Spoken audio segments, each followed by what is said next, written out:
기도하겠습니다. 하나님 아버지, 오늘도 저희를 하나님 앞으로 인도해 주시니 감사드립니다.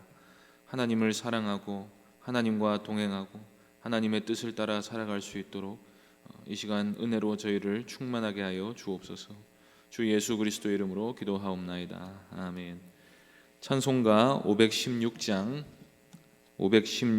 찬양하겠습니다.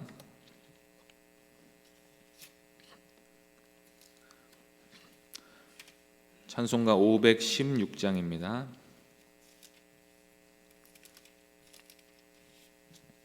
516장 함께 찬송하겠습니다. 옳은 길 따르라 그의 길을, 세계 만민의 참된 길, 이 길 따라서 살기를 온 세계에 전하세. 만 백성이 따를 길, 어둠 밤 지나고 동튼다. 환한 빛 보아라 저 빛, 주 예수의 나라 이 땅에 곧 오겠네 오겠네. 주 예수 따르라 승리의 주, 세계 만민이 나갈 길과 진리요 참 생명, 내 창검을 부수고 다 따르라 화평왕. 어둠 밤 지나고 동튼다. 환한 빛 보아라 저 빛, 주 예수의 나라 이 땅에 곧 오겠네 오겠네. 놀라운 이 소식 알리어라, 세계 만민을 구하려 내 주 예수를 보내신 참 사랑의 하나님. 만 백성이 따를 길, 어둠 밤 지나고 동튼다. 환한 빛 보아라 저 빛, 주 예수의 나라 이 땅에 곧 오겠네 오겠네. 고난 길 헤치고 찾아온 길, 많은 백성을 구한 길, 모두 나와서 믿으면 온 세상이 마침내 이 진리에 살겠네. 어두운 밤 지나고 동튼다. 환한 빛 보아라 저 빛, 주 예수의 나라 이 땅에 곧 오겠네 오겠네. 하나님 말씀은 요나서 1장 1절부터 3절까지 말씀입니다. 구약성경 1287쪽입니다. 요나서 1장 1절부터 3절까지 말씀입니다. 한 절씩 교독하겠습니다. 여호와의 말씀이 아미떼의 아들 요나에게 임하니라. 이르시되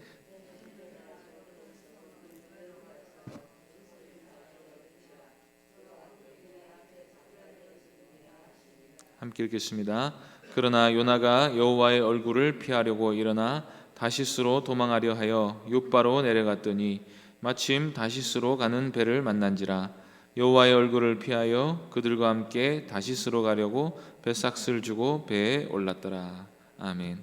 이 시간 여호와의 얼굴을 피하려고 라는 제목으로 하나님 말씀 전하겠습니다. 하나님이 이스라엘을 택하시고 구원하신 이유는 제사장 나라가 되게 하시기 위해서입니다. 이스라엘이 하나님과 세상 사이를 세상에 다리를 놓는 제사장 역할을 해서 온 열방이 하나님께 돌아오게 하시려는 뜻을 처음부터 품고 있으셨던 것입니다. 하나님이 아브라함을 부르실 때부터 땅의 모든 민족이 아브라함 때문에 복을 받게 하실 거라고 약속하셨습니다.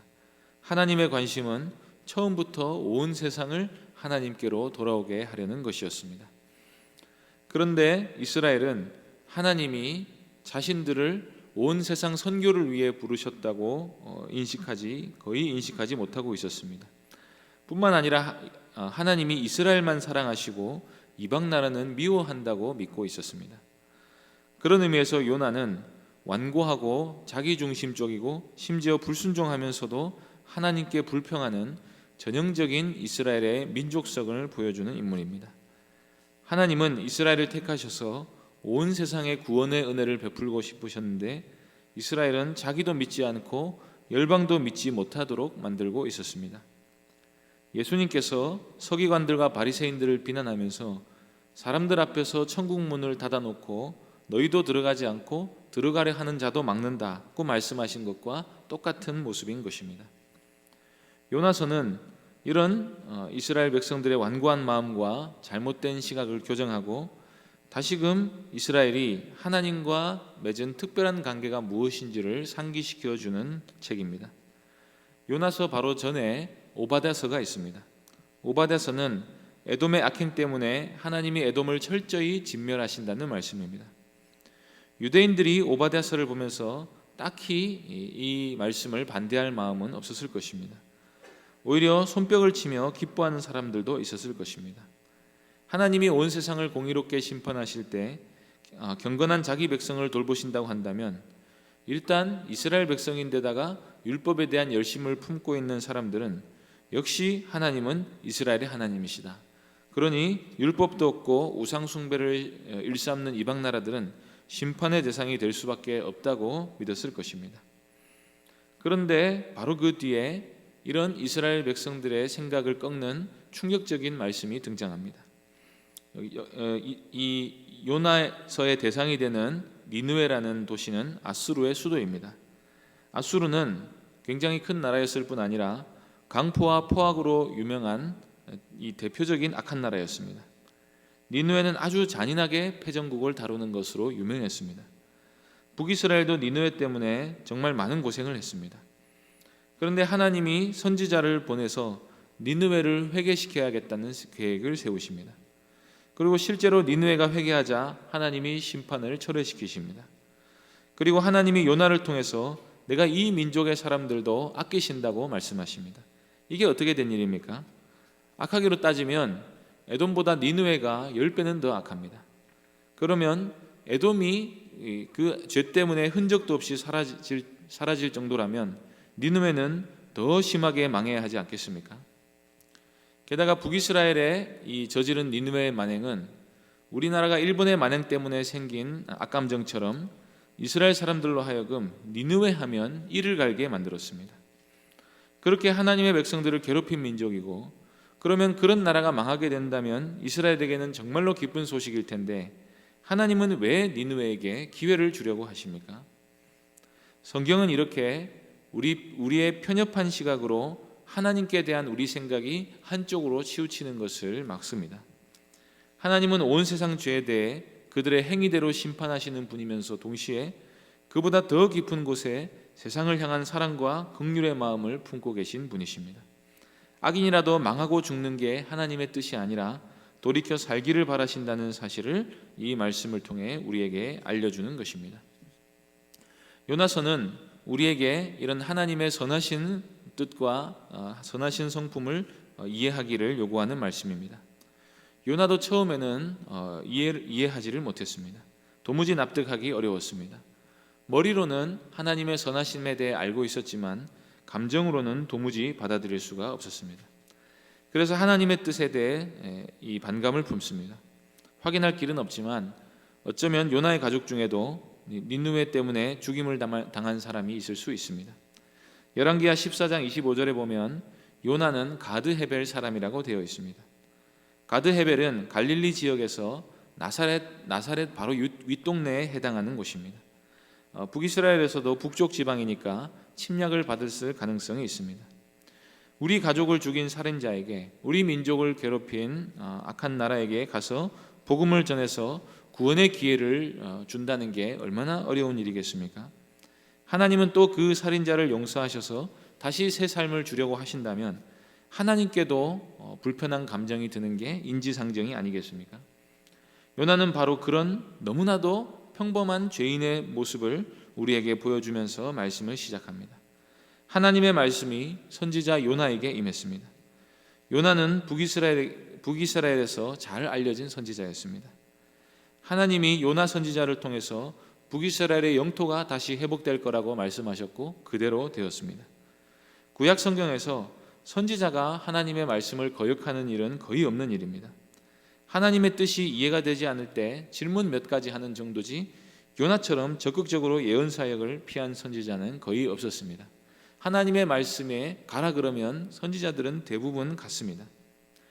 그런데 요나는 그럴 만한 이유가 있었습니다. 같은 이스라엘도 아니고 하나님이 니느웨로 가서 외치라고 하셨기 때문입니다. 2절 말씀 보시겠습니다. 너는 일어나 저 큰 성읍 니느웨로 가서 그것을 향하여 외치라. 그 악독이 내 앞에 상달되었음이니라 하시니라. 여기 보면 니느웨는 큰 성읍이라고 말하고 있습니다. 왜 니느웨가 그렇게 큰 성읍이 될 수 있었습니까? 전쟁을 일으켜 죽이고 빼앗고 노예로 삼아서 그렇게 큰 성읍을 지을 수 있었던 것입니다. 그 악독이 하나님께 상달이 되었는데 니느웨 보고 일어나서 거기 가서 외치라고 하십니다. 니느웨는 이 사마리아로부터 한 900km 정도 떨어져 있는 곳입니다. 그런데 하나님이 이 니느웨 멸망의 카운트다운을 이제 센다고 하십니다. 그래서 일어나 니느웨로 가라고 하십니다. 얼른 일어나서 속히 니느웨로 가라고 하십니다. 그런데 요나는 하나님이 니느웨로 가서 무엇을 외치라고 하는지 알았습니다. 하나님이 심판을 선언하시는 것은 항상 기회를 주시려는 것입니다. 모든 선지자들은 말씀을 듣는 대상의 회개를 기대하면서 정죄하고 심판을 선언합니다. 만일 상대가 심판을 받게 하고 싶으면 아무 말도 안 하는 게 상책입니다. 그러면 누구라도 자기 죄 가운데 망하게 될 것입니다. 말하면 피곤하기도 하고 오해도 사고 핍박까지도 받는데 뭐하러 죄를 지적하겠습니까? 요나는 하나님이 심판을 선언하실 때는 항상 회개를 요구하고 기회를 주시려는 것이다 하는 사실을 아는 선지자였습니다. 하나님의 말씀을 듣고 요나는 이게 절호의 기회라고 생각했습니다. 만에 하나 자기가 니느웨 선포해서 니느웨가 회개해버리면 절대로 안 된다고 생각했습니다. 요나는 하나님이 회개하면 받아주는 분이라는 사실을 알고 있는 선지자였습니다. 그래서 니느웨를 망하게 하려면 자기만 하나님을 피해 도망해버리면 된다고 생각했습니다. 그래서 요나는 여호와의 얼굴을 피합니다. 3절에 요나가 여호와의 얼굴을 피했다는 표현이 2번이나 나옵니다. 3절 말씀 보겠습니다. 그러나 요나가 여호와의 얼굴을 피하려고 일어나 다시스로 도망하려 하여 욥바로 내려갔더니 마침 다시스로 가는 배를 만난지라. 여호와의 얼굴을 피하여 그들과 함께 다시스로 가려고 배삭스를 주고 배에 올랐더라. 요나는 선지자이기 때문에 하나님의 말씀을 아주 거역하는 게 아주 쉽지는 않았습니다. 그래서 아예 하나님의 얼굴을 피해버리려고 합니다. 하나님의 뜻이 무엇인지 너무나 잘 알기 때문에 자신의 뜻을 이루려면 하나님을 피하는 게 최선이라고 생각했습니다. 요나서에서 이런 요나의 모습은 우리의 모습을 비춰주는 거울입니다. 우리는 하나님이 선하신 분이신지 압니다. 그래서 하나님이 우리를 용서하시고 우리를 친근히 하시고 가까이 하신다 하는 사실을 믿고 또 거기에 감사한 마음을 품습니다. 그리고 때로는 하나님이 우리에 대해 선하신 마음을 품는 것을 너무나 당연한 일로 여길 때도 많습니다. 그런데 뉴스에서 어떤 흉악범들이나 여러 악행을 저지른 인간들에 대한 소식을 듣습니다. 그런 사람들을 보면서 우리는 마음속으로 돌을 던집니다. 저런 인간들은 죽어서 지옥에 떨어져야 한다고 생각합니다. 정인이 사건이라고 재작년에 16개월짜리 아이를 심하게 학대해서 죽게 만든 부부가 있었습니다. 수많은 사람들이 그 부부를 보고 악마의 탈을 쓴 인간이라며 똑같이 당해야 한다고 저주했습니다. 만일 우리 생각이 거기서 그친다면 우리는 하나님의 얼굴을 피하는 요나의 모습을 하고 있는 것입니다. 하나님이 선하신 분이신지도 알고 하나님께서는 어떤 죄를 우리가 지었든지 예수 그리스도만 믿으면 죄사함과 영생을 주신다고 믿습니다. 그런데 우리가 누구를 구원할지 누구를 구원하지 않을지를 판단해 버립니다. 하나님이 나를 구원해 주시는 건 마음에 드는데 어떤 사람에게 선대하는 건 마음에 들지 않습니다. 이게 바로 요나가 품고 있던 완고한 마음이고, 이 완고함 때문에 우리는 하나님의 뜻과 하나님의 선하심을 알면서도 자기 판단이나 감정에 따라 하나님을 따르지 않는 죄를 짓게 됩니다. 우리가 하나님이 선하신 분이라는 사실을 믿는다면 그 하나님께서 우리가 미워하고 정죄하는 사람들에게도 인자와 긍휼을 베푸는 분이라고 믿어야 합니다. 그래야 하나님의 뜻에 따라 바른 행동을 할 수가 있는 것입니다. 손양원 목사님은 자기 감정에 따라 행동하지 않고 말씀에 순종하려 하다 보니 그렇게 큰 예수님의 사랑을 보여줄 수 있었다고 합니다. 자식을 죽인 원수 앞에서 내 원수를 사랑하라 하는 말씀이 마음속에서 울리면 너무 억울하고 분해서 하나님을 피하고 싶지 않겠습니까? 옳은 말씀인 줄 아니까 오히려 피하고 싶은 마음이 드는 것입니다. 이럴 때 자기를 부인하고 십자가를 지고 주님을 따르는 성도에게 능력과 은혜가 임하는 줄로 믿습니다. 우리는 하루를 살면서 수도 없이 말씀 앞에서 자신을 꺾어야 할 때가 많다는 사실을 발견합니다. 우리 자존심과 또 사람을 미워하는 감정 때문에 하나님의 말씀이 옳은 줄 알면서도 우리가 화평의 사자가 돼야 되고 선한 마음을 품고 사람들을 선대해야 된다는 사실을 알면서도 우리가 그 말씀을 따르기가 어려울 때가 너무나 많습니다. 그래서 말씀이 옳다는 것을 아는 것만으로는 부족합니다. 우리 마음대로 하고 싶을 때, 우리가 하나님의 뜻에 대해 불만이 있을 때 하나님의 얼굴을 피하게 됩니다. 그런데 하나님의 얼굴을 피하는 게 가능합니까? 우리 생각과 고집이 앞서면 그런 쉬운 생각도 하지 못하고 내 계획대로 될 거라고 믿게 되는 것입니다. 나중에 보겠지만 하나님을 피하면 결국 고생만 하고 돌고 돌아 제자리로 오게 됩니다.